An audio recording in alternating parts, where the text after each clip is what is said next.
Already, you know what it is. It's your boy AG and KG back again with another episode of Say That Again. Man, it's good to see you, bro. It's good to be back on the mic, bro. On another level. On another level, it's good to see. It's good to see you, bro. I'm trying to get back at it. What you been up to though? I mean, because you know it's been a couple months since we had to say that again. It's been a few Absolutely. months. Yeah. What's been on your mind, man? First off, how you been, bro? I mean, you already know we still keep in touch, but let the folks know how you been. Oh shit, I've been good, man. It's actually good to be back. We actually back and better than ever. We've been in the lab practicing. Whenever you're new to something, you need practice with it. So we back this time, and we're gonna have some amazing content. We've been hanging out. We've been to Saints games. I've been to Indianapolis. My man AG have been. He's been to Houston.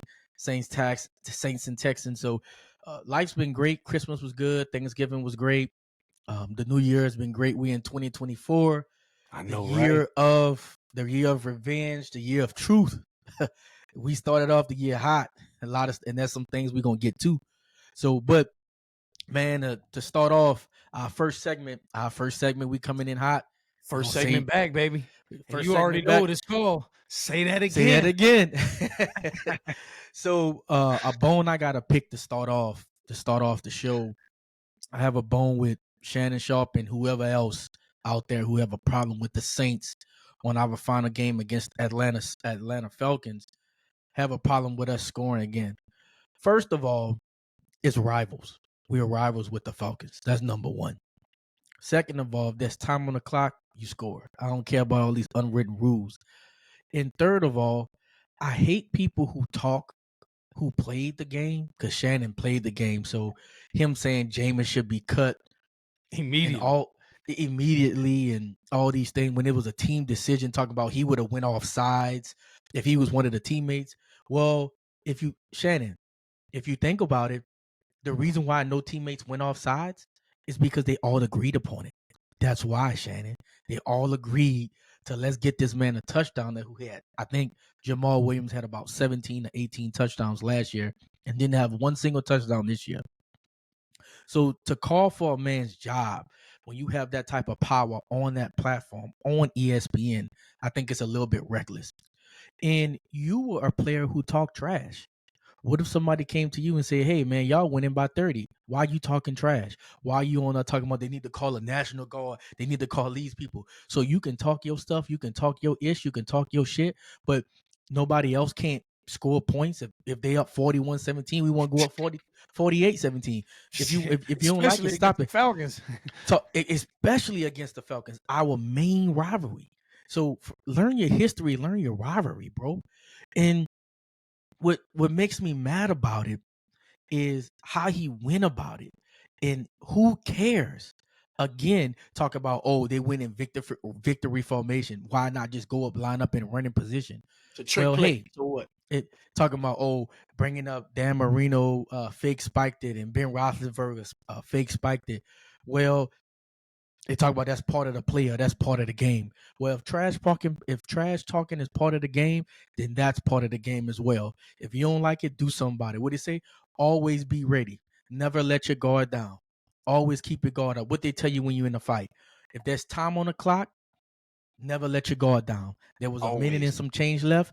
Don't let your guard down. We've seen plenty of time where the Falcons, they could have went down and laid down. They got an interception, but the guy went and scored. Because that's what you do.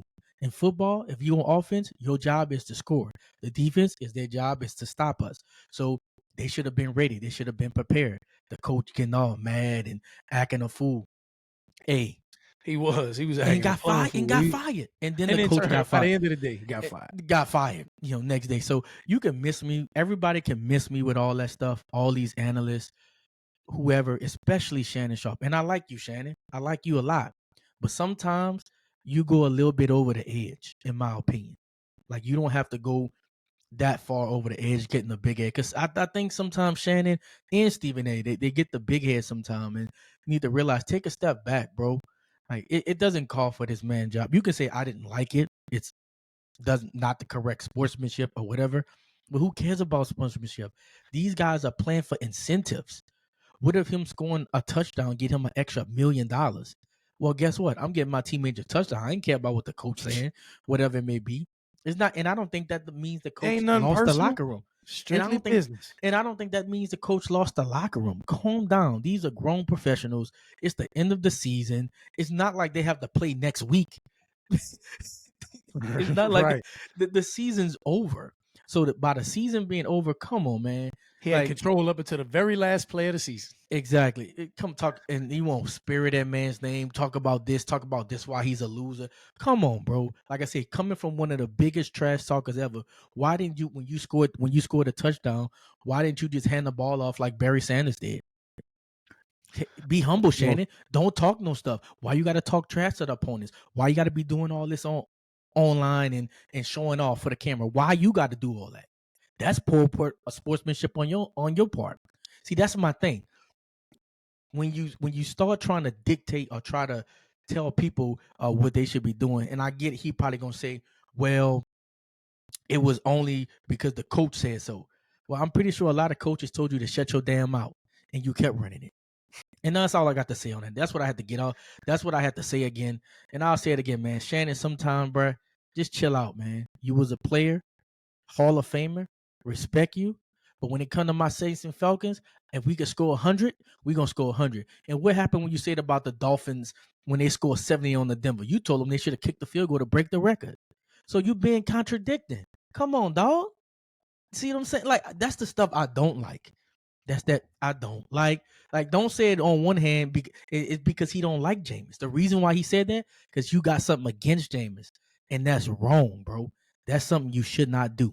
And hey, that's it, bro. He Go got ahead, them man. internal demons he need to address. Yeah, he got some internal. Even want to say something about the man losing his job and all that, but I digress, man. But that's what I had to. That's what I had to say this. That's what I had to say this evening, man. Yeah, definitely say that again, because I mean, been pissed about that shit. I feel you. It's real thing for me is I feel you on like the contradictory part, because sometimes a lot of us what we just look for, even consistency. Same thing when we watching the game. We talk about referees calling tiki tacks. We want consistency. When we talk about opinion, for a lot of values and opinions to be respected, usually you look for consistency.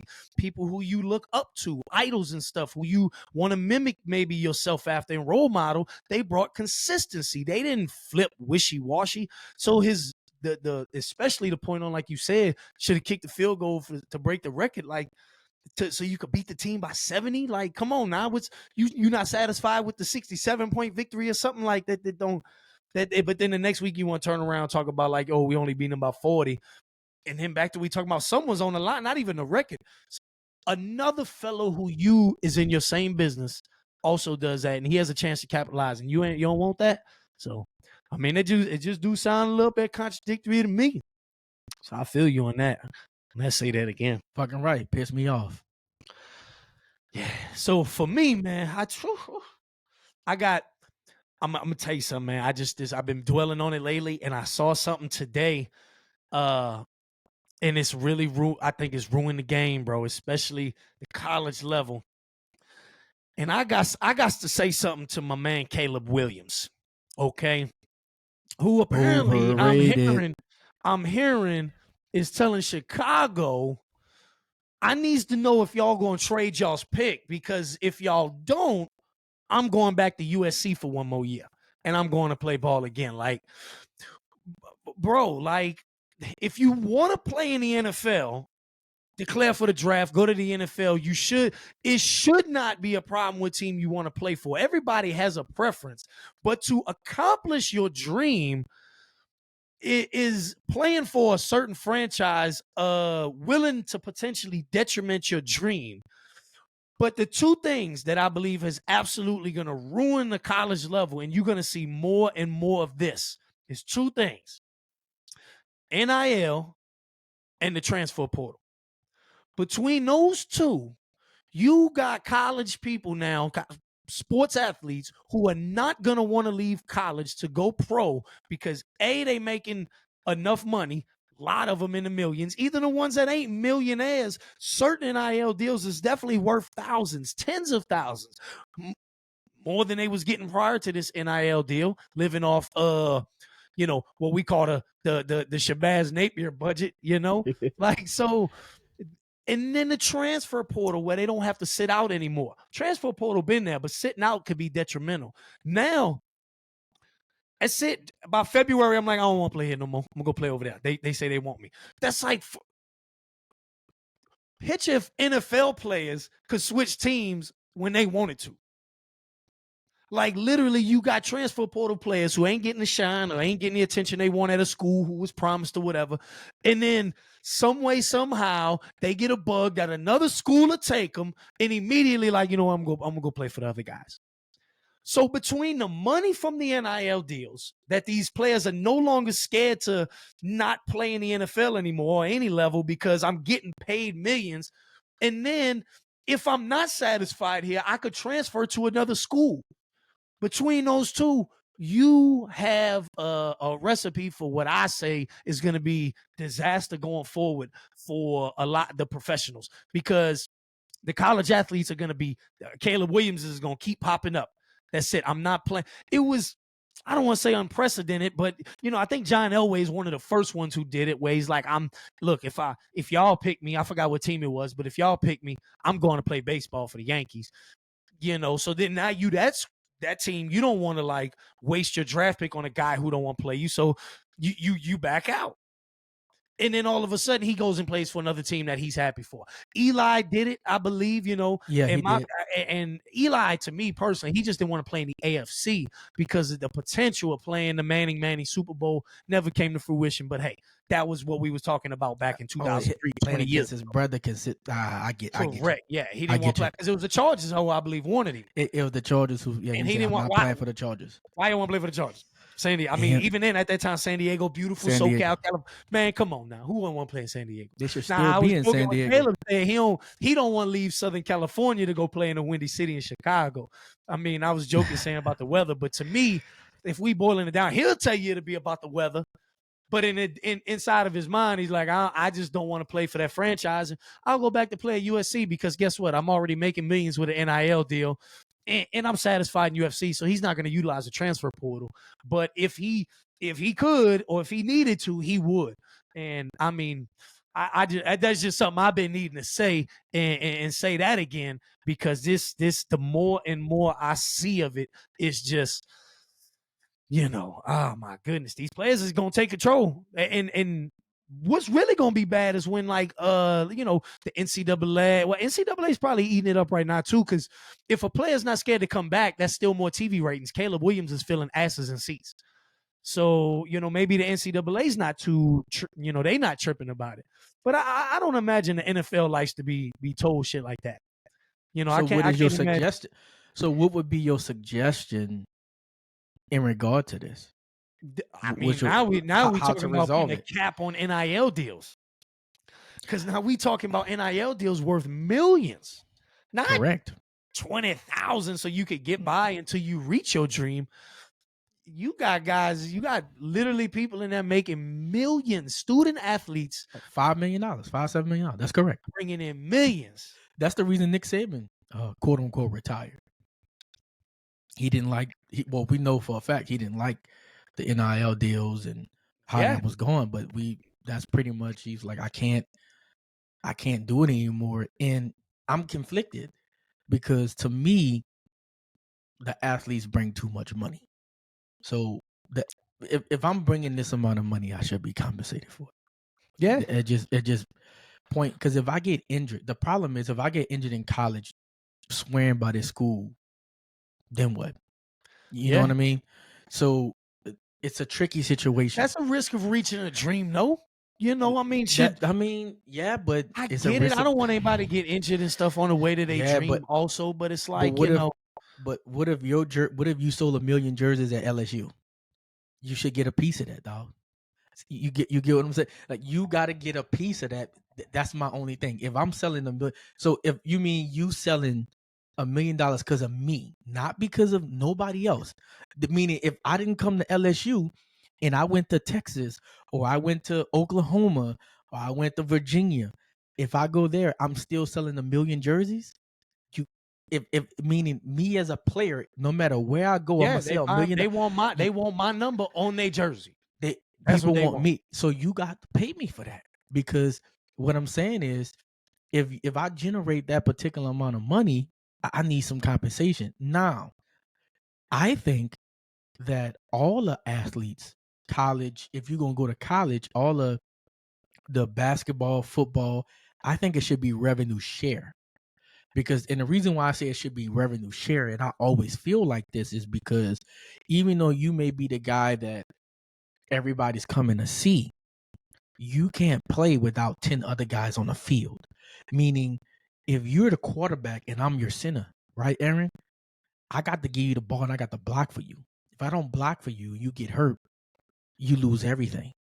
So to me, if we're talking about it, it should be revenue share. Yeah, that person should get the most of it because they're producing the most. But if it was tennis, if it was boxing, I understand. But the fact that it's football, basketball, volleyball, all these team sports where you can't you can't literally do it by yourself because you can't play 105. There's nobody can play 105 and be successful. Meaning 105 means there's no other four guys out there. Meaning nobody playing You ain't defense gonna on see the it other though. four dudes. Exactly. So in football, meaning you can't go out there, hike it to yourself and throw it to yourself. So the fact that you need wide receivers, you need good linemen, you need all these people. If you didn't need so many people, then I wouldn't have a problem with the 5 million. But I have a problem with it being 5 million, and then you got your locker next to the dude that got a block for you. That's a problem with me, because to me, if I know these four dudes and these people who got to catch the ball, if they ain't there for me, then I ain't making no money anyway. True. And but the You sad feel part me? about it is the NCAA ain't gonna do nothing because they not the one paying them. That's It's the correct. NIL. It's And the it's just name, like, image, likeness. It's the and it, commercial.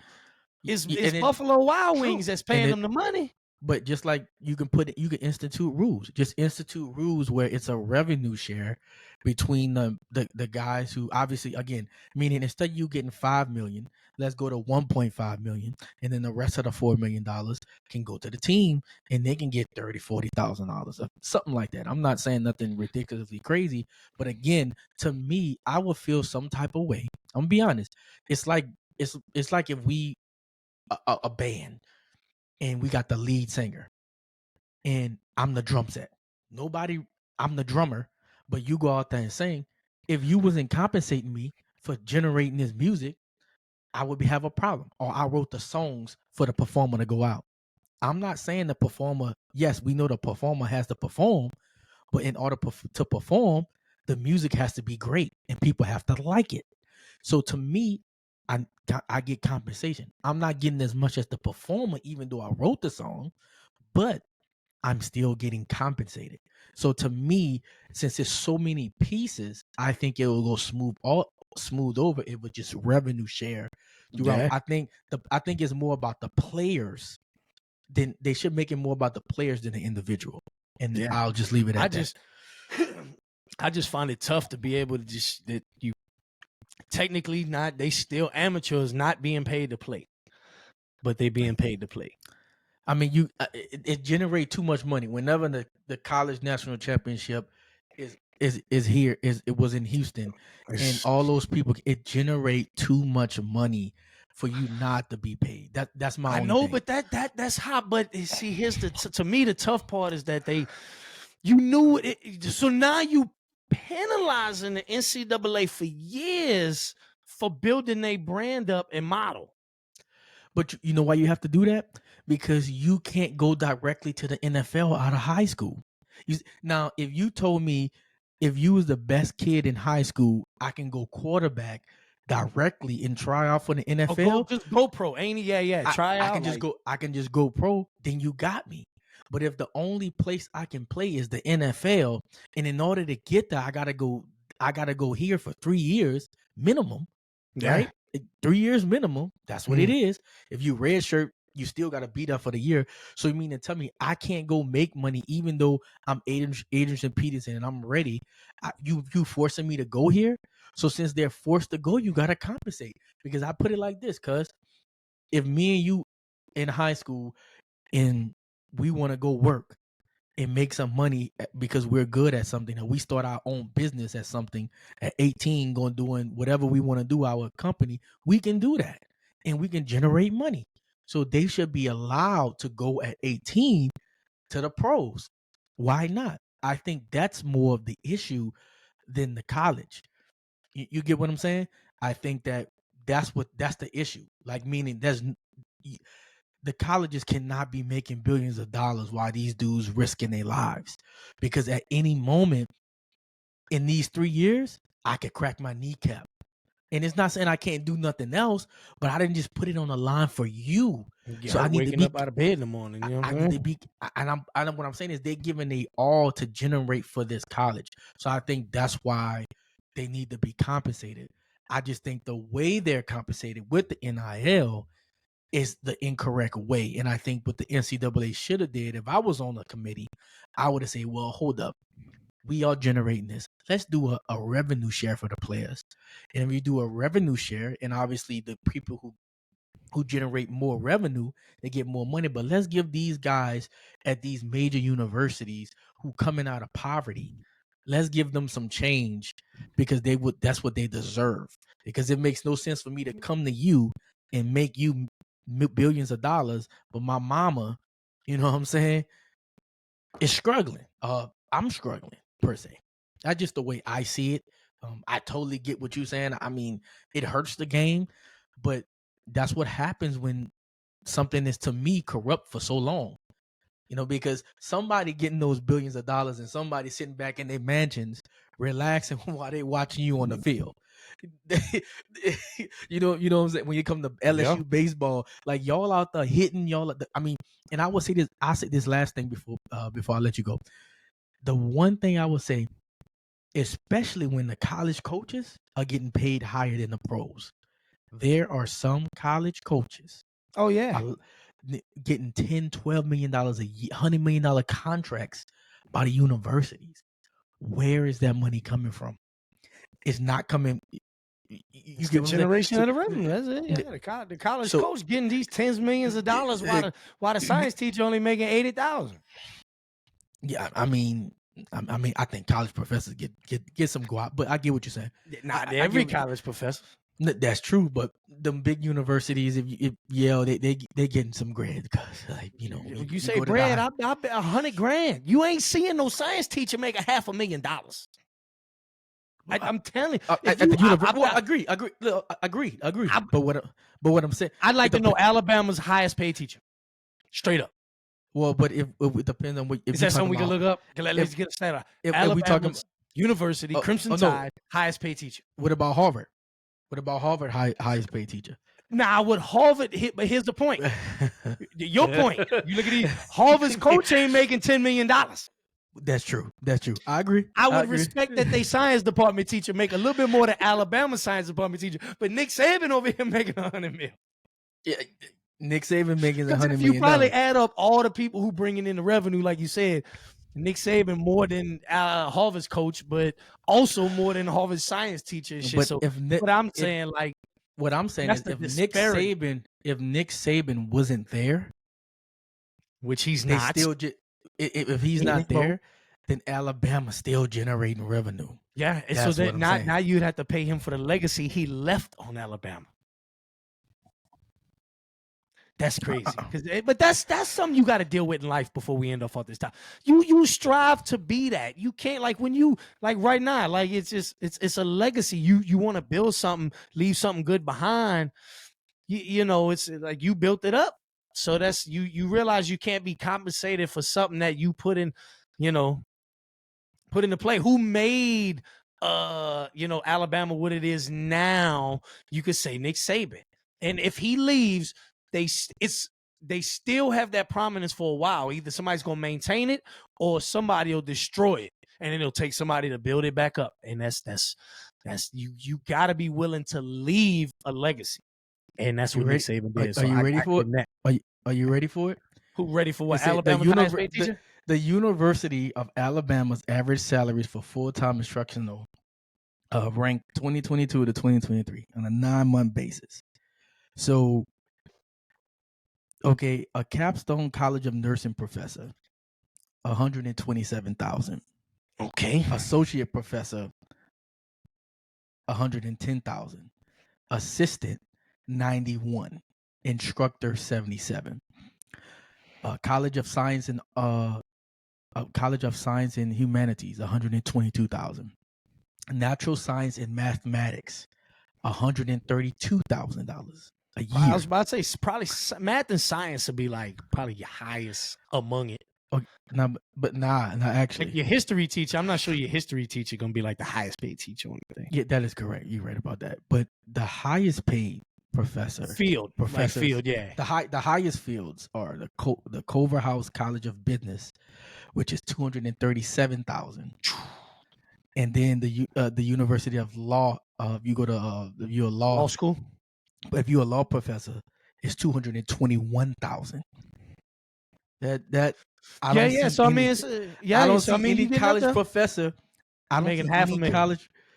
No. It's not about $500,000. I don't see none of them making less than $110,000 at Alabama. In certain fields. Yeah. But still, I'm 100,000. That's right where I was at. 80, 100,000, 120.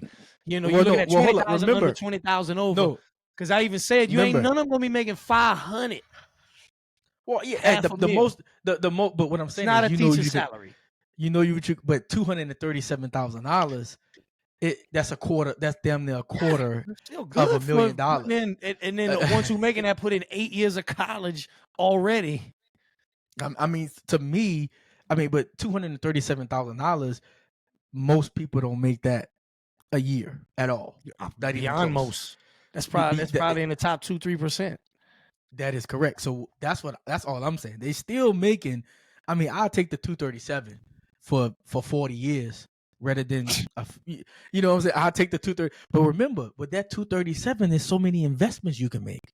So that professor might be making more than that 237. You feel me? Could be worth more than that. I feel you, but he ain't. I get what that's what you make. You're right. But there you go. It's around, like you said, nobody getting paid at Alabama. Inflation. Correct. And we don't know what they're getting at Harvard. So I mean, we can look that up at another time. But but that's pretty decent salaries. Very much so. Alabama. Very much so. Mm-hmm. Shout out to all the teachers and educators out there. Absolutely. They deserve it. High school teachers should be in six figures too. That's just my personal opinion. I agree. Because if you need the teachers, and for the new billionaires and millionaires that's coming up, somebody got to teach them. So at least they don't got to be at six figures, but a teacher need to be getting more than $40,000 a year. They need to have some type of in the 60s and some type of incentives. Like they need to be able to survive plus more, like and take vacations. They need to be able to survive plus more, not just to be a teacher to pay bills, or a teacher has to be a woman and have a husband, or a vice versa. You know what I'm saying? So I think it should be a little bit. We should definitely look into that in the future. If I was in office, this would be something I would be definitely looking at. For sure. So what we got up next? Oh, what we got up next for the day is the hottest story that's been out. Gotta mention it. Gotta talk about it. The Katt Williams on Club Shay Shay. My man Katt. Oh man, that goes to show you how many fans he really got. They come out the woodworks for this one. It might have took an outrageous, outlandish type of interview to bring him out, but I bet not many people who watched it didn't already know who Katt Williams was. They just remember him from that Pimp Chronicles series was something special. Yeah, and you know what I mean? Michael Jackson in that series and all that. Yeah. All that. I mean, like I feel like even people who you really wouldn't feel would know Katt Williams and knows Katt Williams. And I mean that did he come with that fire? Did he come with that fire? It was man, he came with that fire. I had to adjust my lighting right quick, y'all. But nah, Katt Williams came with that fire. He actually woke me up about. I like Kevin Hart. I like Steve Harvey. I like a lot of those guys. But I always thought Steve Harvey was a bit of a fraud or over-exaggerator. I'm not going to call him a total fraud, but Thought he was an over exaggerator. Thought Tiffany Haddish was overrated as well. And if you listen to the basis of what he was saying, he was accurate, man. And when you have somebody speaking facts that way, I mean, I think Kevin Hart's funny, but he ain't that funny. He's not a good movie. He's not a Ain't great. in my top 5. Yeah, he's not a great. But yeah, he's not even. Yeah, he's not top 5 comedians. But Ain't in my he's not top even 10. He's there. You go. He's not even a great comedian. I mean, he's not even a great actor. I think So he's good. he's. I mean, he brings a lot of people like him, which is great for him. But if I ever meet him, I'm say what's up to him. I'm gonna show him love. I bought flow tickets to his shows plenty of time. I got the receipts to show. I bought plenty of your tickets, Kevin Hart, to come out and see you. I support you, brother. But I do think Katt Williams is funnier than you as a comedian. And I understand what Katt Williams is talking about. He's exposing lies. So when you expose lies and expose this, and this, it shows. So, oh man, it was great. I love that Shannon let him talk. I mean, he was going like this in the Yeah, I interview. mean, Hey, Katt, if you ever want to come on our show, that's them body language that's linguistics right there. Like he start doing certain things, and it's like, we do that, and especially somebody like him, who even if you take him at face value, is an intelligent individual. So when he starts doing all these things, like the way he's rubbing on his knee, the way he'll pause before he says something, and like all of that is orchestrated in his mind. He knows what he's doing to deliver a message. And sometimes you certain things he was talking about, I think maybe a little bit embellishment, but certain things that I feel like he embellished on, yeah. Oh, is not a challengeable subject. And for yeah, instance, to me, the 2 hottest things he said about himself, where people might scratch their head and be like, I don't know about that, is when he said he could run a 4.340, and he said if he had on shorts, he could run a sub 4.16. Okay. And then you did hear Shannon like Subway, Submarine, like, because I bet even Shay didn't believe he could run it. but okay, there is a video out there of him running about a 4.47, yeah, 4.4, yeah. There is a video. You don't know nothing about that. I do could have pressed the button on the cell phone, 0.2, If- all that, and you don't even know if he ran 40 yards. What if he ran 38? Hey, You can't. that's Okay, true. so but that's why true. you can't take that. But it is what it is. Embellished, blah blah blah. And then when he said he read 3,000 books a year for between the ages of like 8 and 12. Okay, you do the math. 3,000 books a year is about 9 books a day. Now, I'm not saying you can't read 9 books a day, but if you actually read 9 books a day for 5 straight years, that's a little bit of a head scratcher. But to my point, nobody cares about challenging a guy whether or not he could run a 40 or how many books he read 40 years ago. I mean, that's what you're not challenging. Everything else to me that was challengeable, he brought that fire. When he talks about the joke stealing, he brings up timelines and details. And then to flip it and fast forward a little bit more, when the others go to address it, either they don't bring up certain topics or they just completely abandon it out the window. Cedric the Entertainer came out with a video talking about the stealing of the joke. And all he kept bringing up was the spaceship portion. Like, that spaceship joke was cuz we know you just changed the car to a spaceship, but it's the same joke. But he's leaning on the truth because he's leaning on the spaceship. Kevin Hart was on I think TNT on NBA with Ernie and all them. They brought up the Katt Williams shit. He said, I'm not even going to address that on here. And then continued to joke about shit he said about Katt Williams. Didn't address anything brother said about him. The only thing he kept doing, even after he said, I'm not going to address it, is keep taking jabs about little things he said to himself, joking about the 3,000 books, about you running a 4.40. Like, so to my point, even though he might say the little innuendos like that might turn you off about overall, when you evaluate and examine what he actually said of what made people come to the interview, too much evidence has come out in the subsequent time to really say he didn't or he didn't tell the truth, or that he's lying, or it was a clout chase. Man, You know what I Steve mean? Harvey had on a man part. Bro, that line when was fresh for years. Steve Harvey show was my shit. And Cedric the Entertainer, he said you supposed to be dancing and entertaining, and we found out he can't do none of that. And that was actually, the man said he has 4 comedy specials, and they're not on Netflix or Tubi.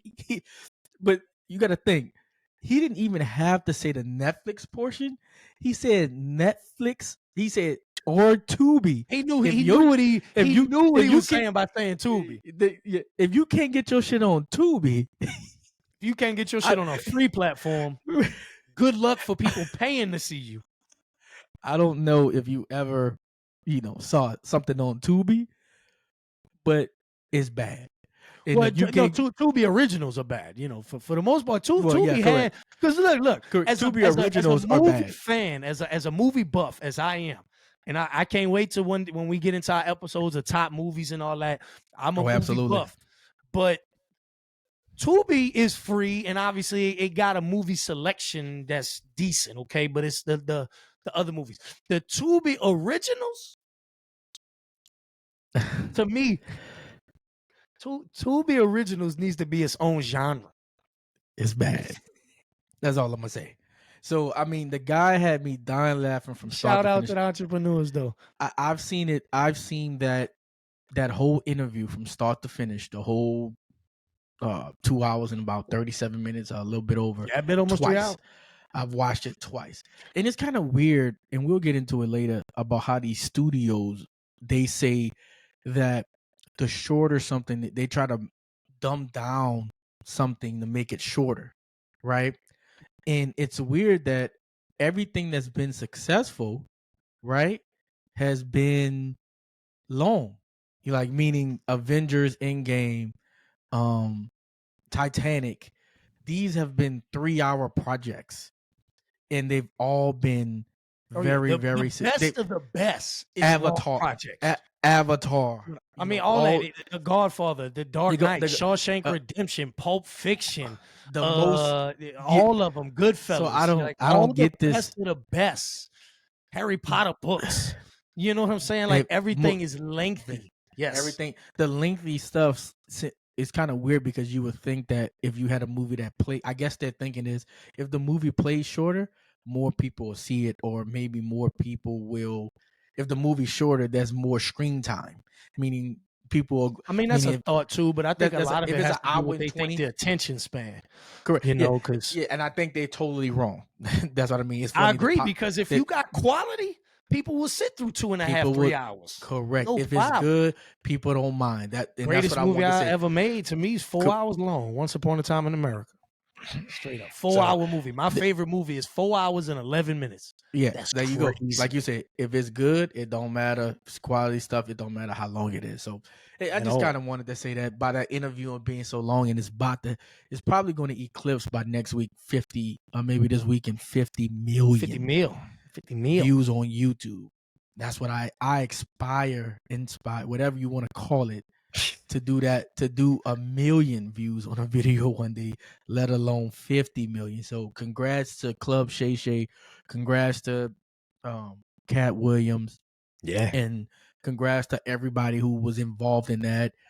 And again, exposing these wannabes, exposing these people who were not great comics, not great actors.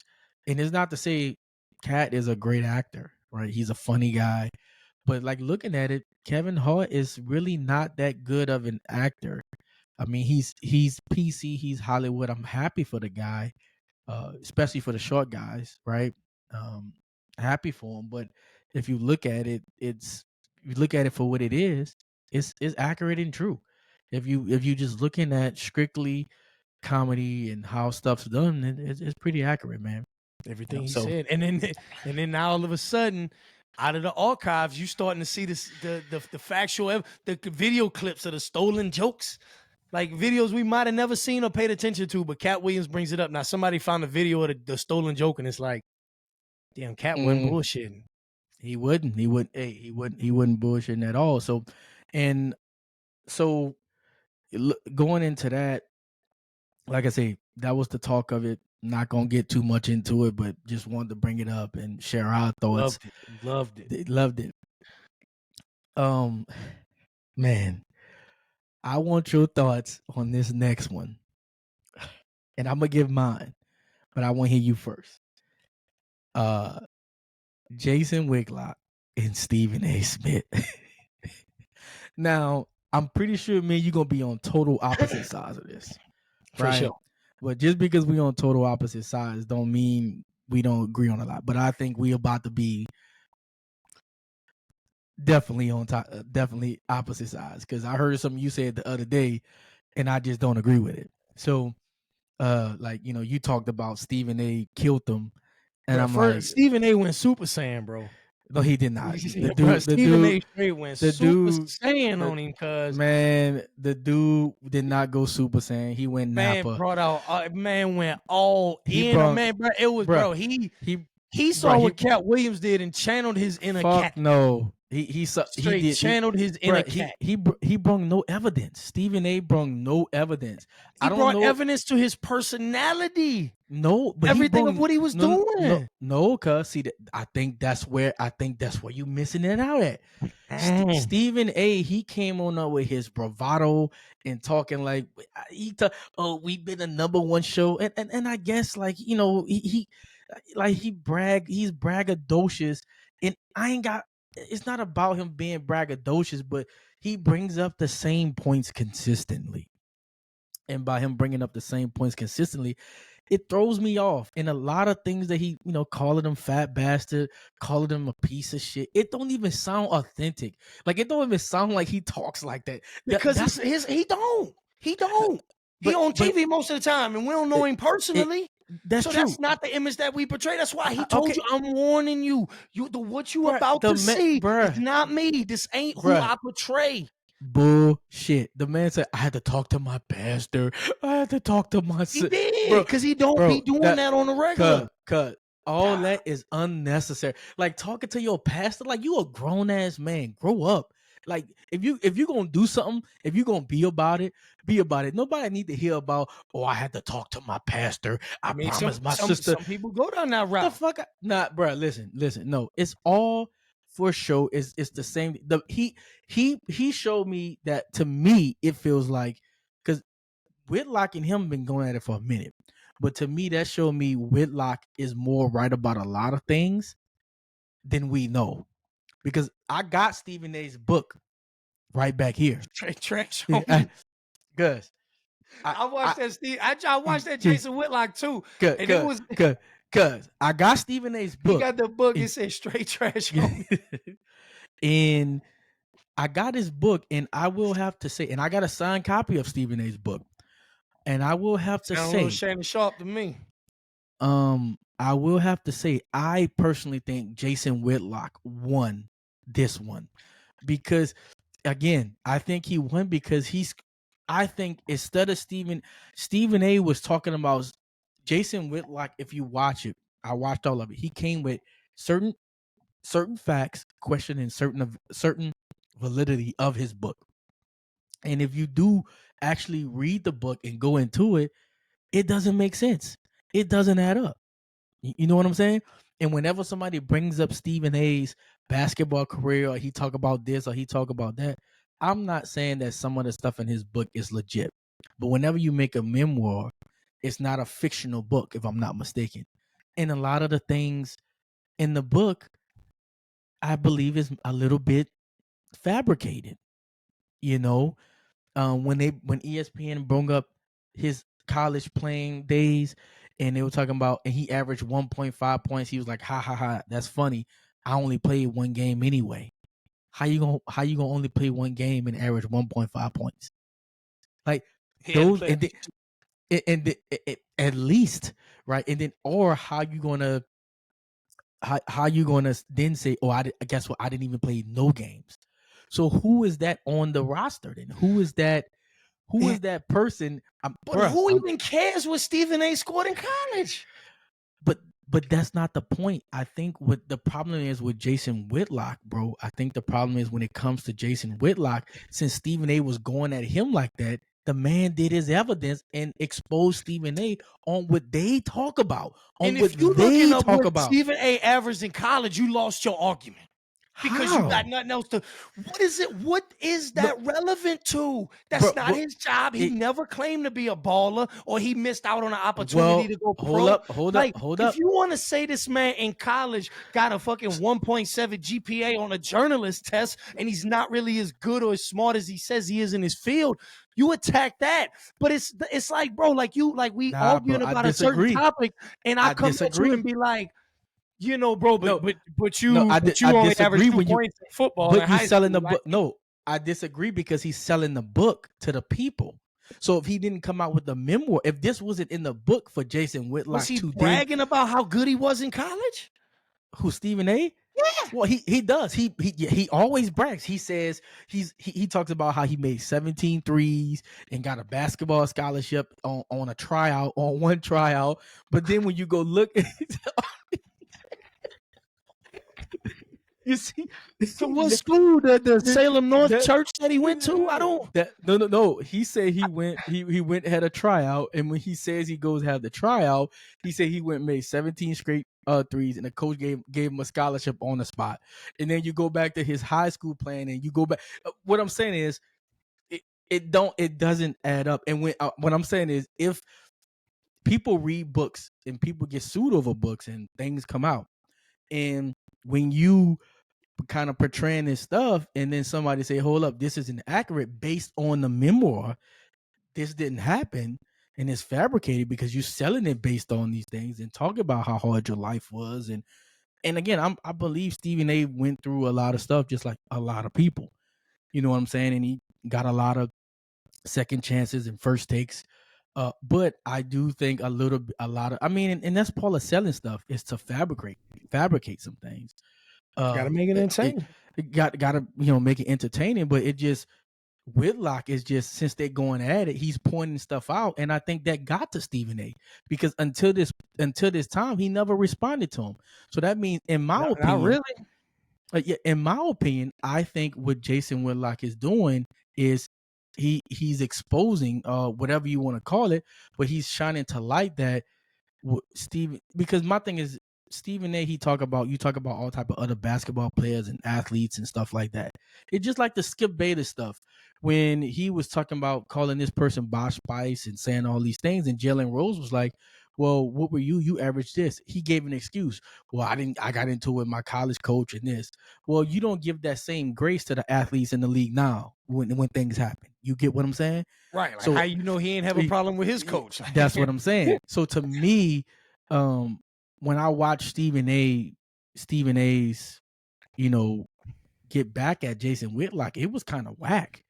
Because I'm thinking look, this is what I'm thinking Stephen A about to come with facts. I'm thinking he's going to show the email that Jason Whitlock sent to him asking, "Oh man, I'm sorry." I'm thinking he about to kill him. I mean, he's telling you about it and he's got it, but Yeah. he's not really like showing it to you like that. I mean, Nah, bro. I don't want to hear none of that. What he's I'm saying telling you is, who you could no, go ask. Factual no, double down on his but Jason Whitlock showing you, and he's showing articles and getting articles from 1989 and 1990 and 91. He's showing you this about Stephen A. Stephen A.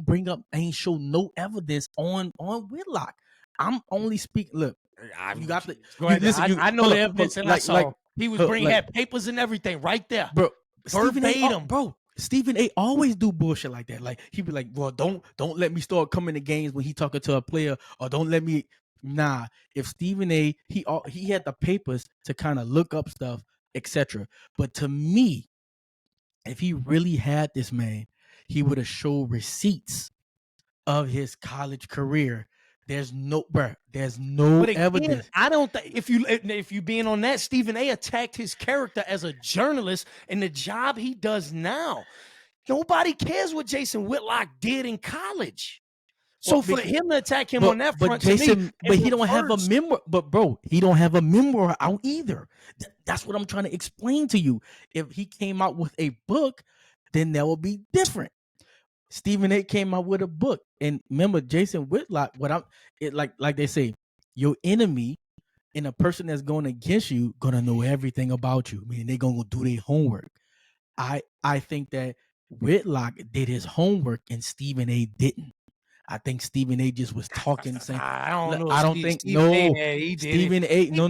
Jason Whitlock for 20 years. What homework? Cause I don't think Homework. He I don't did it. think based on what I saw, Stephen A. didn't do his homework like Man, Whitlock. So Stephen A. Whitlock, round 1, 10-9.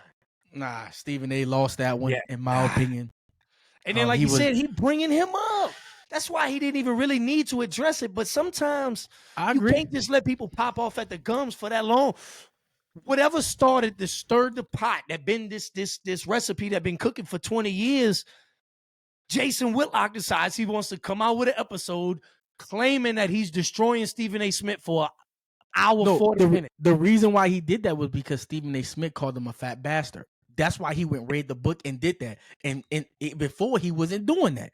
The reason why he did that was because Stephen A. Smith called him a fat bastard. He came out with a whole special episode dedicated to him. So the fat bastard was like, let me show him what a fat bastard is. So I'm just telling you from the evidence that I saw from Whitlock, based on if I'm looking at it from in a courtroom lens, looking at it from the evidence that Whitlock brung to my attention, if I'm thinking Stephen A. coming back at him with facts, and then he didn't validate nothing.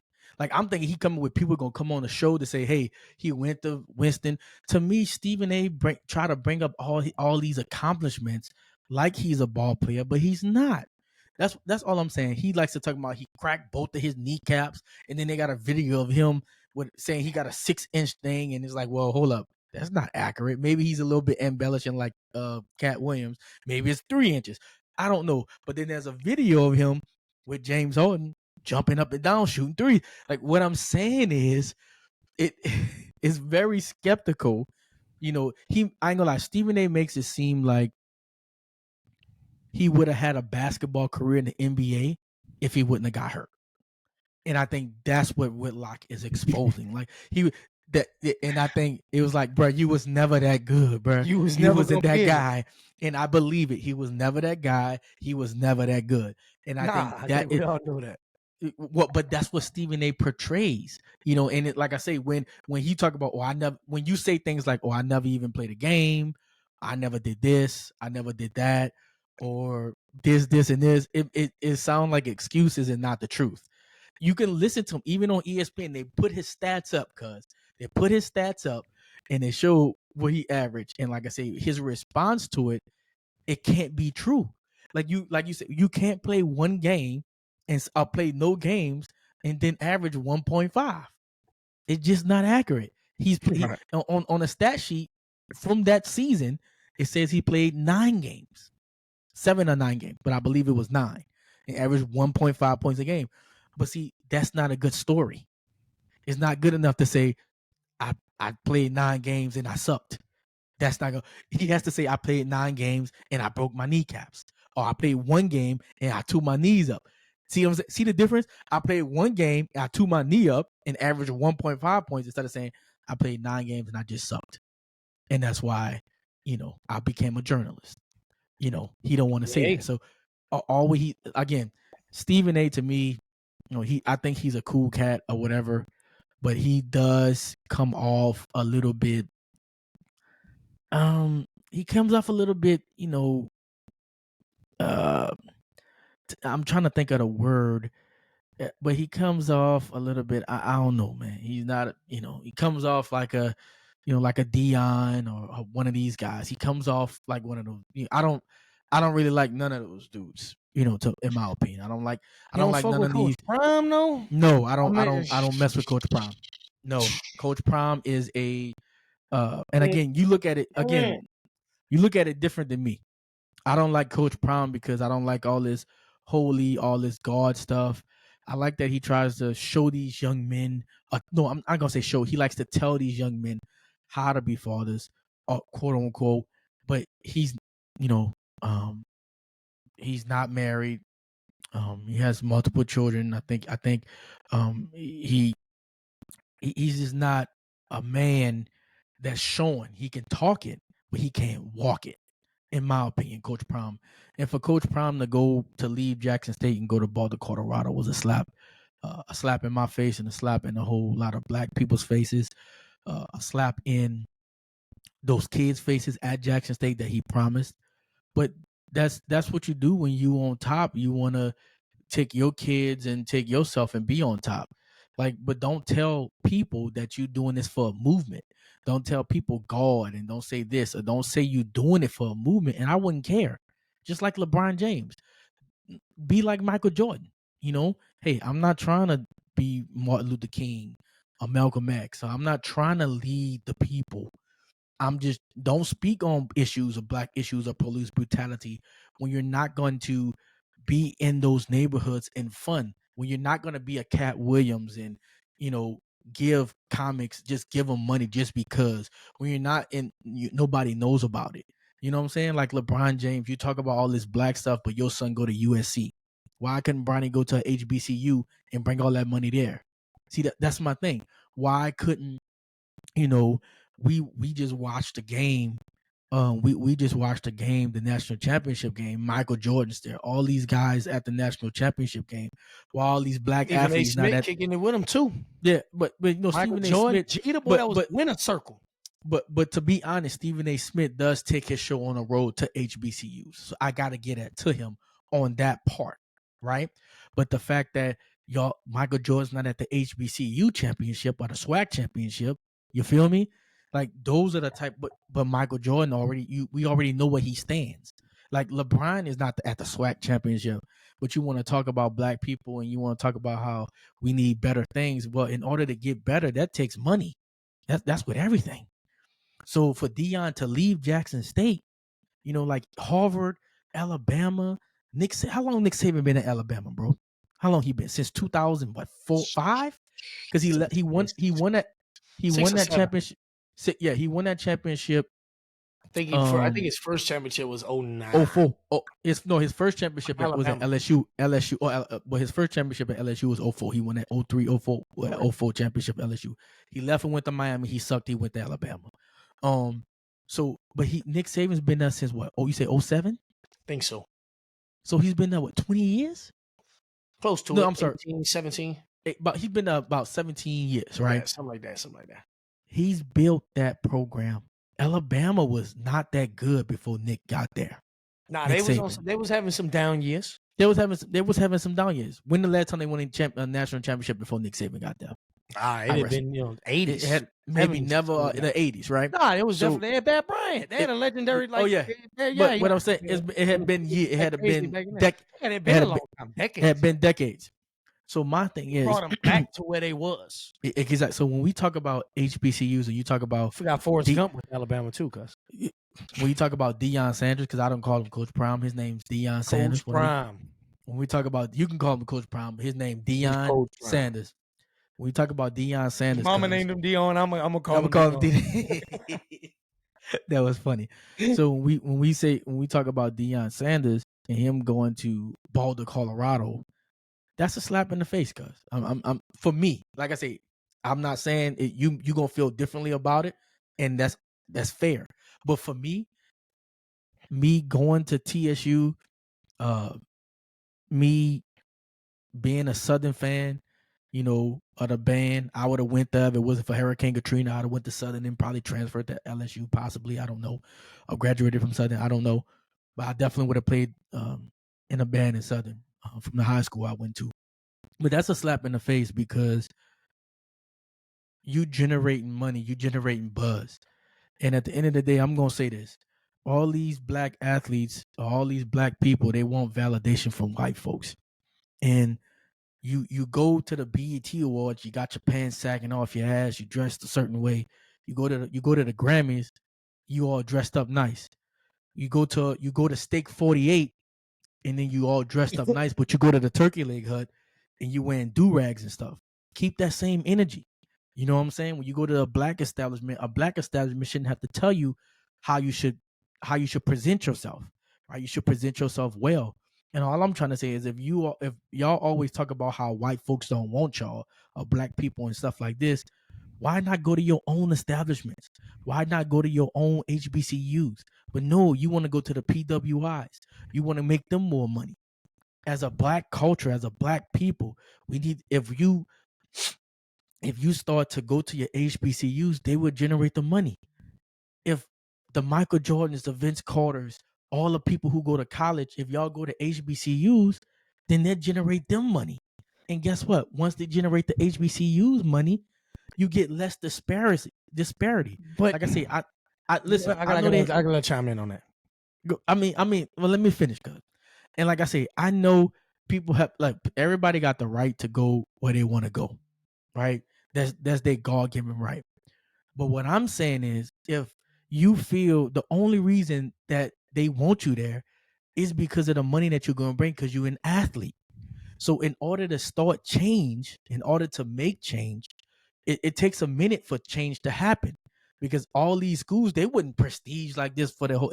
The reason why we know of these schools because of decades, because of years and years. It's like me going to St. Aug, because you know how St. Aug was in New Orleans. That's history with the March of 100, because that's history. So, why can't you be the one to start the history in 50, 60, 70 years from now? People talk about, man, look what Deion Sanders did at Jackson State and look what it is today. You know what I'm saying? It take time. Gotta be willing to leave that legacy behind. But that's what I'm saying, because Deion already have money. So my thing is, like I say, people gonna go where they want to go. Like it's at TSU Law School, there was a lot of different races. It's not even about that. But if more black athletes would go to the black schools, then that would generate the black schools money. Then they can be in the Pac-12, in the SEC. But you got to get there. But if the athlete's not going there and generate the money, you ain't gonna never have it. And you gonna always can be complaining about, again, bro, this is my thing. I ain't got no problem with, I don't got that problem. You know I don't. But the problem I do have is they always talk about systemic racism, just like Larry. They always talk about, remember Larry Adler with Larry Adler on the Breakfast Club interview, and she was like, the system, sir, and he was like, the black lieutenant, the mayor was black, this person was black, that person was black. You get what I'm saying? So what I'm saying is, if we put ourselves in our own situations, at our own schools, generate our own money in our own thing, then guess what happens? That gives you a little bit more independence, right? I mean, I can go to a HBCU and we can go to the national championship. You know what I'm saying? Because at the end of the day, just like Deion got Travis Hunter to come there and his son, that's all you got to continuously do that. It's going to take time, because obviously the other schools got way more money. And it's all about money, cuz. I mean, a lot of it's about money too, but the point I was making is, when you get a lot of these talented youngs in any field, you usually want to go where the best is. Okay, so your point is, you're right, you got to build it up. But at the moment, it's like, even if you put everything aside, race aside, money aside, all that, where do the best usually go? Who has proven to accept the best? And then after they spend their time here, what do they produce after the fact? Again, we could joke, Alabama produces football players. Harvard produces intelligent professors. But so why, depending where you go, you want to go with the best. But why is the question would be, but the reason why you won't go where the best at, because that's where the best is. I mean, the reason why you want to go there is because that's what everybody else did. If you look at back in the day, a lot of black people was in the NFL went to HBCUs. This is a fact. I don't know where it changed, right? You know, just like back in the day, the fathers was in the home, right? But then it just changed for black folks. Like if you look back in the you day, say most blacks went to the HBCUs, but I look up in history. I look it up. How many HBCUs win national championships and stuff? Even back in the day. I mean, because remember, they don't qualify, but they had a great, like Michael Strahan with the TH. There's Hall of Famers. I'm not sure if Walter Payton went, but what I'm saying is there's Shay Sharp. Yeah, There you go, Shay Sharp. There's Hall of Famers in the NFL from HBCUs, but Shannon Sharp school wouldn't be eligible to even compete for a national championship. You get what I'm saying? So it's like Jackson State. Jackson State would have had to move to the Pac-12. What he's doing in Colorado, because Colorado's already D1, right? Yeah. What he's doing in Colorado, he could have did for Jackson. He could have moved Jackson State just like Texas A&M moved to the SEC. Well, He it's not could have his moved. call. I mean, that's the Well, SEC's call for accepting him too. To think Well, you're not going to the- embarrass the so- league. Correct. So what he could have did was, because there's some schools in the SEC who suck. Now, don't get me wrong. What he could have did was took the program of Jackson State and moved him to the D1, to the SEC, whatever, SEC, Pac-12, Big Ten. You could have He'd have had to get him good enough for them to want him to come to that conference. Correct. And the Conference is trajectory, another. I agree, but I don't think they would have denied Coach Prime when the time came. You not get if what he's I'm winning saying? 12 games a year. And that's what he was winning about 12 games a year, and they was acting a fool, especially with his son. They're not going to deny that revenue, that money.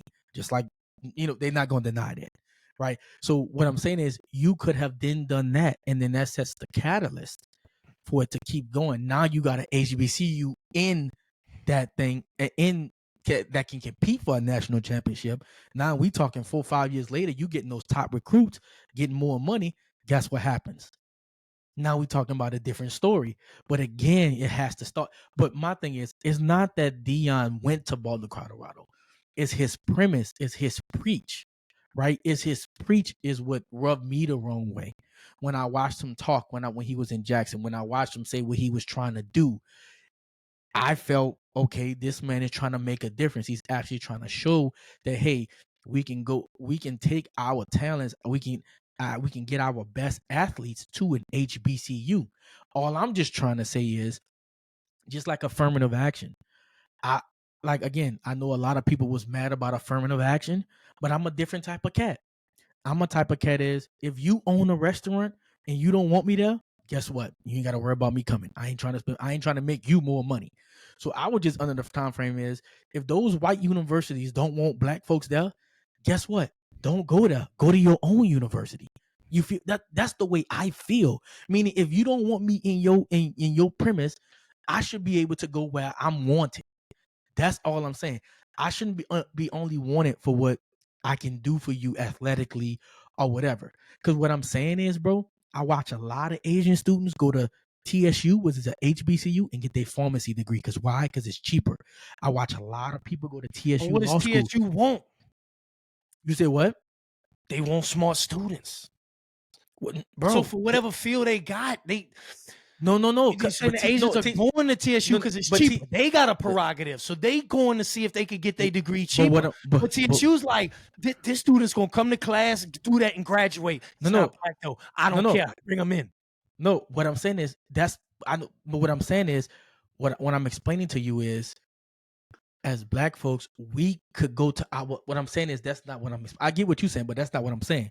What I'm saying is, as black folks, you don't have to go to a different type of university that don't want you because of affirmative action. You can go to TSU and get the same pharmacy degree and get a great pharmacy degree that you can go to the other school and get the PWI, whatever you want to call it. That's all I'm saying. You can get you can get a great education, and you can still be you can get a great education, and you can still be a pharmacist and make that $200-$400 as a pharmacist like these people do. If you go to TSU, that's what I'm saying. What I'm saying is, you can do that at a HBCU. You don't have to go to this. And what I'm saying is, I thought Dion was changing it when it came to the athletes. You can come to HBCU and still get your NIL deal and still go pro. You know what I'm saying? Because you got to think. You got to think. You got to think about it from this standpoint. Obviously, the NFL is like what? 70% black, 60% black. So college is like maybe half and half or whatever. So if you take all the black students, the top athletes, Caleb Williams, for instance, he's a black quarterback. The dude for Washington was a black quarterback. The dude for Michigan was white. So if you take those two top quarterbacks for those schools, put them at HBCUs with that stuff. That's what I'm saying. You should you could choose what college you want to go to, but what I'm saying is, from what these guys talking about experiencing racism and experiencing all these things and talk about the playing field is unlevel. This is why when it comes to athletes, I don't think they should be people we look up to. They should be speaking on these matters. This is why they should stay the fuck out of these type of matters because they all for themselves and they all about money, right? Because for me, I'm not a sellout. So meaning like you can't just offer me no money and I'm gonna do something. You know what I'm saying? Like Dr. Umar say. The price You is know, right. like Dr. Umar said, like I don't agree with everything Dr. Umar says, but what the one thing I like what he says, like you can't just say, a white person can't just come say I'm gonna give you $5 million to build a school. Nah, I want to do it. I want to do it the way I need to do it. But some people do that. Like some females, like I'm not gonna go script. I'm not gonna go be a script and make some money and get it the easy way. I have morals. So some people have morals, some people don't. All I'm just trying to say from my vantage point, from my standpoint, is that the reason why I say Dion can go to hell is because he left all those kids at Jackson State and only took care of his and only was about his. But he didn't go there preaching that. He said, I'm going here to come make change to my community, to my people. And what he did was he took his sons and who he wanted to fucking Boulder, Colorado, that had 1.2% black folks. They ain't never want no black folks there. And they only want him now because he made Boulder, Colorado $1 billion. You know what I'm saying? And good for Boulder, Colorado. You know what I'm saying? But it would be nice if you could put that same money in the places that you grew up at. Like you grew up in the hood. Not saying you got to go to the hood. That money a lot smaller though, because it ain't coming in like that. You know what I'm saying? Like you said. But what I'm saying, it will. But the problem is what you're not understanding. It will. If put it like this, if LeBron James, it's like when LeBron James, we go NFL and we go NBA. It don't matter if LeBron James in LA, don't matter if he's in Cleveland, it don't matter if he's in Charlotte. If LeBron James goes to Charlotte right now, they gonna be on TNT and ABC. They gonna be playing on Christmas. Charlotte don't play on Christmas now. If LeBron James go there, they playing on Christmas. They playing on Thanksgiving. They playing on MLK Day. That's just a fact. So that's what I'm saying. It's simple as that. If Kobe, if Jordan, if whatever team they on, don't matter what team, that's where the money going. All I'm saying is if no matter where Dion goes, if Dion goes to Alabama next year, if he goes to Florida State, if Dion goes to Louisville, it don't matter where he go. As Dion, that's Coach Prime, right? It don't matter. It's gonna follow, cuz. That's all I'm saying. That's all I'm saying. The camera's gonna follow. I'm gonna follow. You gonna follow. We gonna watch it. Yeah, but you get them more followers when you get in them certain positions, and he probably felt Boulder, Colorado.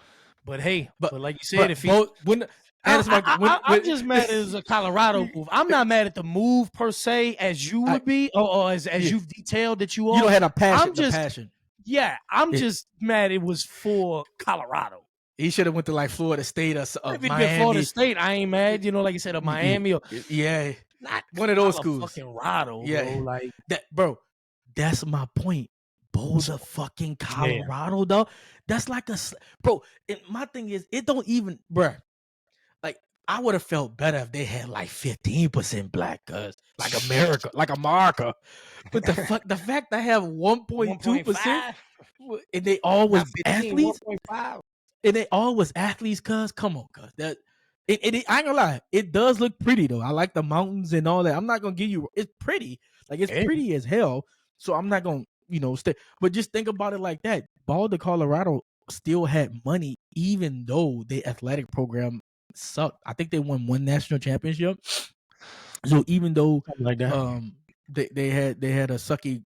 They still had money. Like the campus looked beautiful. Everything still looked like top notch. And that's what I be trying to say. So the fact that he can go there and take it up a notch is great for Colorado and all those people in Colorado. I'm happy for Colorado. Don't get me wrong. But I just would have preferred he went to Southern or transferred to another HBCU and just kind of just put them more and more on the map. So I get very angry about that a lot. And I only get angry about it because if Deion would have went in and said, "Hey," would have went and said the famous Michael Jordan quote, "Well, Republicans buy sneakers too." The Deion going to Colorado, I'd have been like, yeah, and I'd have been watching every game. But the fact that he did what he did and talked the way he talked, like I say, LeBron James sending out some tweet. Oh, but even then, they talk about saying he said he was going to leave or something. Like, if another Big Five opportunity comes, you know why if a Big Five opportunity comes, I'm going with it. No, he only said that when he was about to get the position. He never said that originally. So he said that when he knew that. Okay, first of all, I don't think he ever wanted to go to HBCU. I think originally he wanted to go to Florida State or go to one of the top schools, but they say because he had been doing little league and I think high school, if I'm not mistaken. But I know he had already been coaching his sons from when they were little, so he wanted to go straight to one of the top schools in that division. But they say you got to prove yourself. So because I guess the high school or whatever, it wasn't enough. So he went to go prove himself. I guess he went to the HBCU to prove himself, quote unquote. And then I call it he used and abused the HBCU. He using, and like I say, from him talking from a standpoint, I'm coming for help my people or whatever it may be. All this nonsense. Nah, he went about none of that. So that's my thing. He probably never wanted to be there. He only started talking like that once he started to win and bring change. Once he saw, oh, I'm winning 12 games, I have this effect. Once the top people saw, hold up, Deion is getting the top recruit of this year to come to his school, the top recruit in America to come to my school, to come to HBCU. We can't have that. Meaning, if Deion would have been think about it like this: if Deion's at Colorado or Florida State, he gets the top recruit to come to. He about to start getting some recruits. But that's not what I'm saying. He was already getting the top high school recruits, 5-star. One or two. No, Travis Hunter was like the number. Yeah, one or two of the top. Like, yeah, so he wasn't getting 5 or 6 because in 1 year he'd turn around and you know what I'm saying? Yeah. But what I'm saying, the fact that he was getting 1 or 2 or 3, it's like, hold up, if he start getting 1 or 2 or 3 a year, that's gonna turn to 5 or 6. Yeah, 7 to 8. So what they did was, I guess what they was like, hold up, if he's able to get these recruits now, if we bring them to us, then we're gonna get those recruits as well. And that goes back to my point. You getting the top recruits to come to the HBCU. So now once you get the better players, now you can compete with the top universities, is what I'm saying. All I want to do is be able to compete and to generate the revenue. And it takes one to then start to be able to compete with the Alabamas, the LSUs, the Washingtons, the Michigans. It's gonna take a while, but you saw it this year with Colorado. Correct. You're right. It's going to take a while. But what I'm saying is that's cool. You know what I'm saying? Like Nick Saban, like things take a while, bro. Like things don't happen overnight. Like we want to live in a microwave society. And I think that Colorado should have won way more games, but they was full of themselves. Like I think Colorado got full of themselves, and that's why they started losing. Like they lost a game that was up by 27 and then lost. So it goes to show you Deion got a lot of growing to do as a coach. You know what I'm saying? And I think being a coach father, I think that's hindering him a little bit. You know what I'm saying? Because you're a coach. I don't like the dynamic of a coach father. I can't wait till his son goes to the NFL, his sons, because I think he'll then be a better coach. Because I think right now there's a little bit of nepotism. I know I wouldn't like it. You know what I'm saying? I think, and then from the stories I've heard and I've been watching, he shows a little bit of favoritism. I know I would, if I coach my son on the team and stuff like that, I would go about it in a different way. But that plays a part in it, man. It plays a part in nepotism and stuff, man. And it shows, like, you got a Rolls Royce on campus and stuff as a college player. It goes back to what you said before, man. You don't need to be in a college campus with a Rolls Royce. But it don't matter at this point because he didn't get the Rolls Royce from his daddy. The NIL deal gave him the fucking Rolls Royce. So now you blaming him? That's my point. I'm not that's my point. It goes back to what you said. I'm not blaming Deion, but you in college with a Rolls Royce, you know, that somebody gonna humble you in college. Especially the person that's here, especially the person that was in the ghetto like your daddy and they going to school, they gonna humble you because you don't see me now because you feel you up here. Not understanding Deion came from a poor neighborhood. And that's what I'm saying. You know what I'm saying? Like you go with the NIL deals. Some of those people, I don't think you need to have a Rolls Royce on campus, or you need to probably go do remote, like Angel Reese started doing. She said, "I'm getting too much publicity on campus. I can't go to class no more." So she goes to class remote, but she plays, but she doesn't go to class. So to me, because you can't, it's not that you can't do it, but if it's like me, if I get if I'm in a Ferrari, I can't park that motherfucker on the side. I need to park it valet if I'm going to a restaurant. Because more than likely, if I park it in general, if I'm going to the club and I park it on the side, you know, if you can't pay to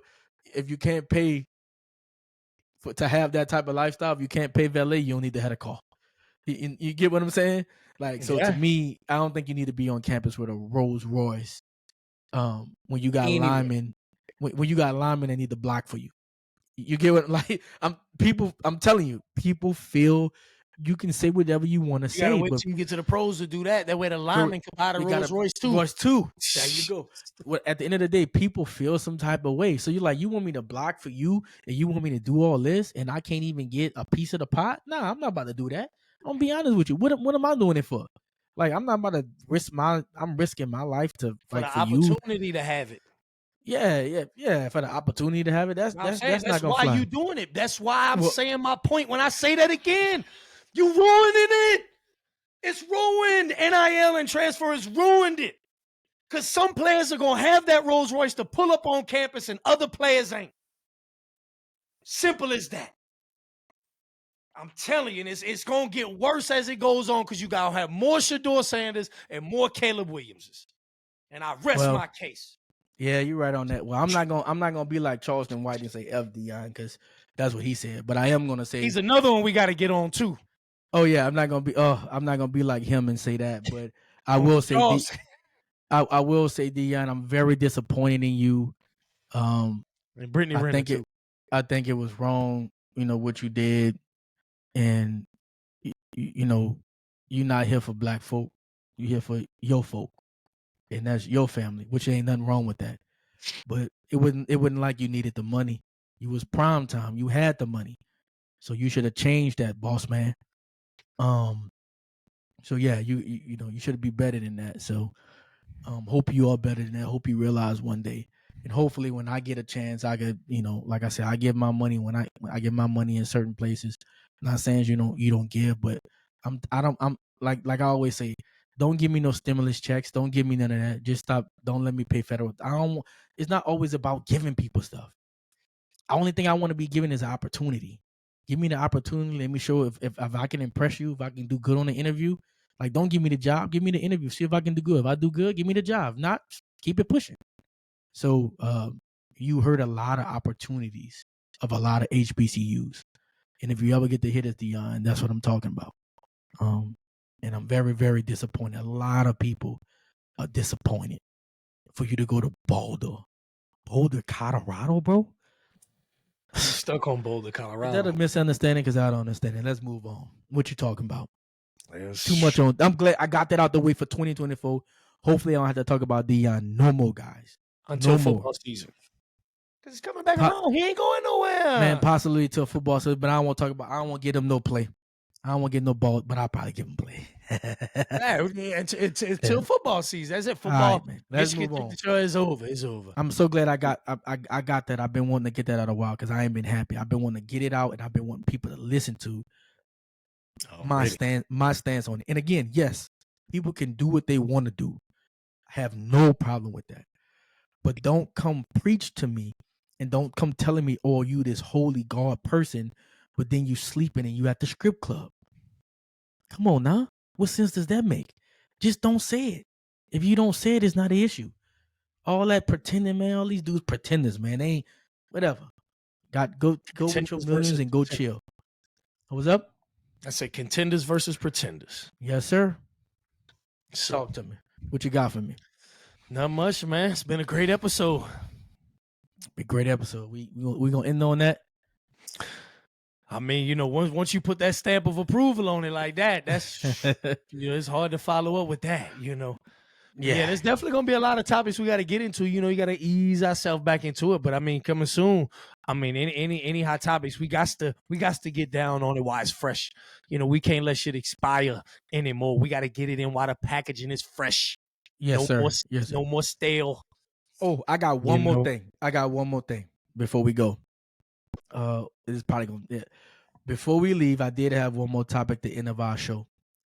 What do you think about the Pat McAfee, Aaron Rodgers? Pat McAfee at all. Zero. Well, let me finish. I'm a little upset about the way they've been doing Aaron Rodgers, though. Hold up. Pat McAfee, Aaron Rodgers, Jimmy Kimmel, go.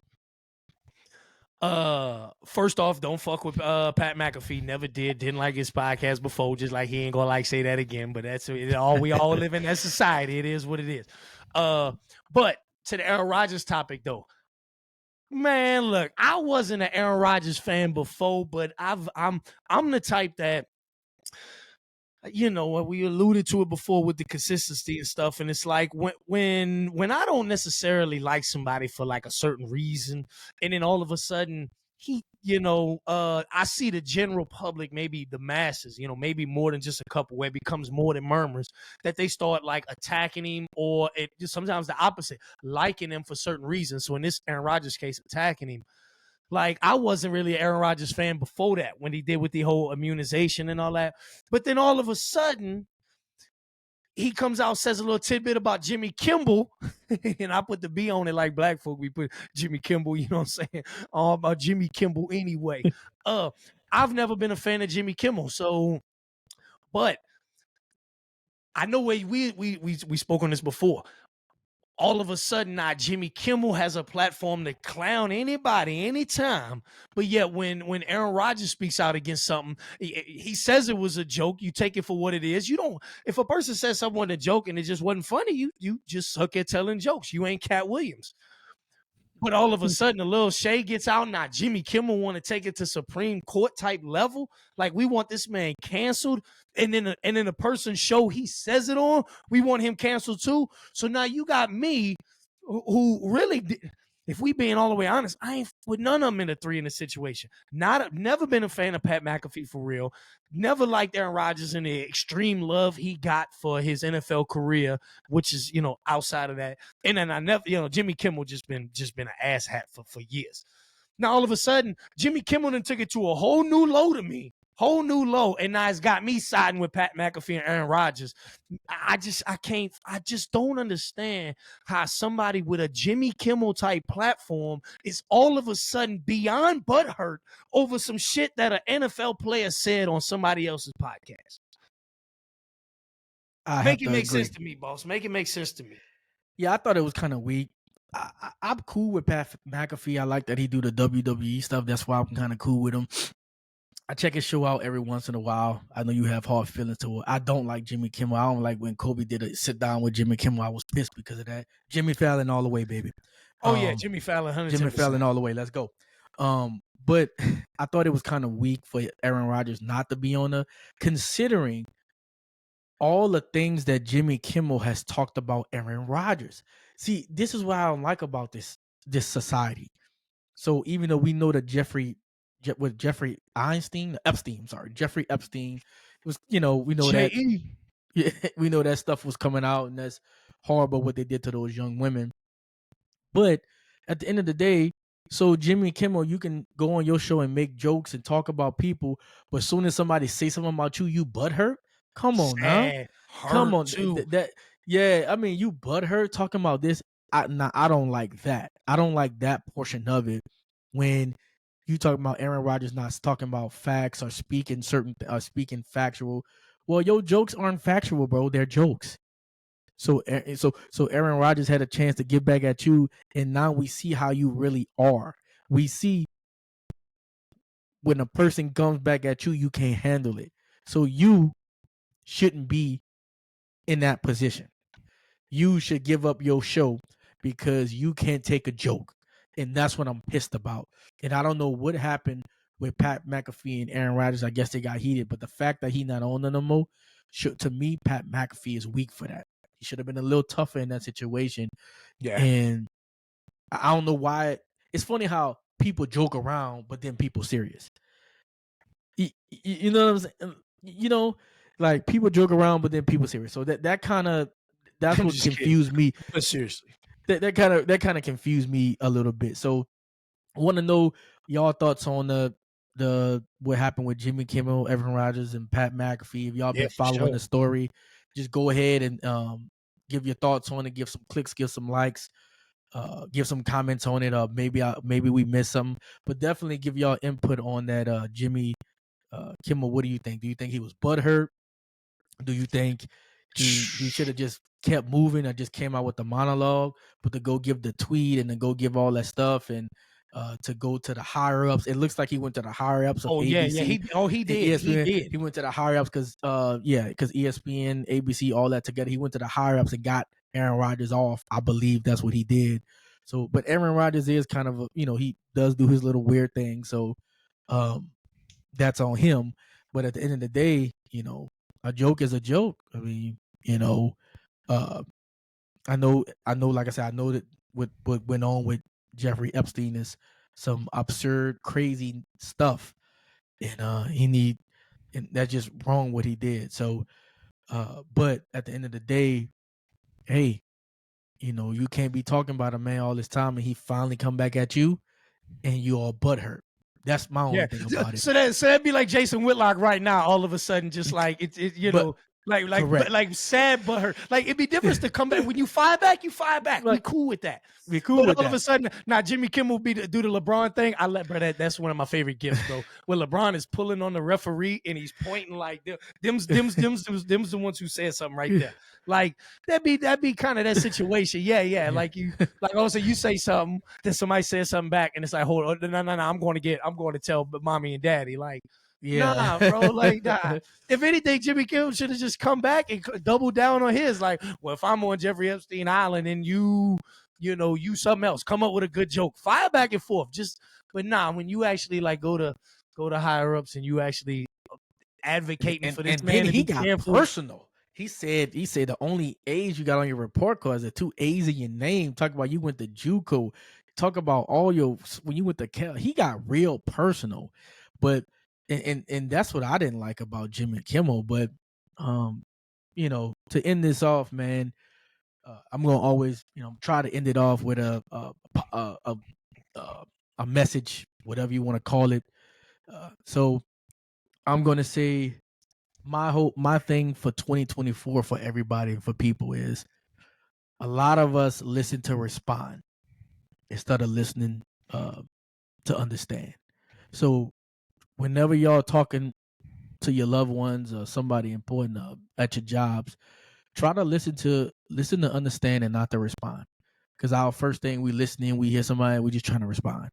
Nah, you're listening to respond and not understand. So let's try that going into 2024. I like That's that. a wrap for this show.